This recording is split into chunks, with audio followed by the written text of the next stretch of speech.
Hello friends, welcome to my channel. ఈరోజు వీడియోలో నేను ఒక గేమ్ చూపించబోతున్నాను. అదే మనందరికీ తెలిసిన అష్టాచెమ్మా ఆట. అక్క పిల్లలు నేను మా అమ్మ వాళ్ళ ఇంటికి అయితే వచ్చాం. సరదాగా ఇలా గేమ్ ఆడదామని చెప్పి ఆడిపించాను. వాళ్ళైతే ఫోను, టీవీ ఇవి రెండు మాత్రమే చూస్తున్నారు. ఇలా సరదాగా టైం స్పెండ్ చేద్దామని చెప్పి ఇలా గీశాను అష్టాచెమ్మా. ఆన్లైన్లో లూడో ఆడదామన్నారు, కానీ నేనే ఇలా అష్టాచెమ్మా గీసి ఆడిపించాను. నలుగురు ఆడతారు కదా, అందులో ఒకడైతే బాదం పెట్టుకున్నాడు, ఒకడేమో పల్లీలు పెట్టుకున్నారు, నేను వెల్లుల్లి పెట్టుకున్నాను. మా అమ్మ అయితే పుట్నాలు ఉంటాయి కదా, అవి పెట్టుకున్నది. చలో స్టార్ట్ చేసాం గేమ్ అయితే. వీడియో ఎండ్ వరకు చూడండి, ఎవరు గెలుస్తారు ఎవరు లాస్ట్ వస్తారని.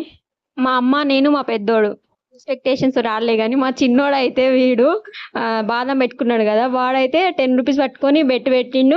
నేనే గెలుస్తా ఈ 10 రూపీస్ అని చెప్పి, నేనే ఫస్ట్ వస్తా అని చెప్పి స్టార్టింగ్ నుంచి ప్లాన్ చేసిండు. చూడండి, ఒక అష్టపడగానే తగ్గేదేలే అనుడు. నాకైతే వీటితోటి చాలా ఎంటర్టైన్మెంట్ అయింది ఈ ఆటలో. లాస్ట్కి ఏమైందంటే ఇక మీరు ఎక్స్పెక్ట్ చేసి ఉంటారు కదా, ఇక పడతలేవని చెప్పి పూజలు చేస్తుండు, వ్రతాలు చేస్తుండు, మొక్కుతుండు. చూడండి ఎలా వేస్తుండు, అవి ఎలా వేసినా వాడికి అస్సలు పడట్లేదు. ఫైనల్ గా మా అమ్మ గెలిచింది, వాడు ఓడిపోయాడు.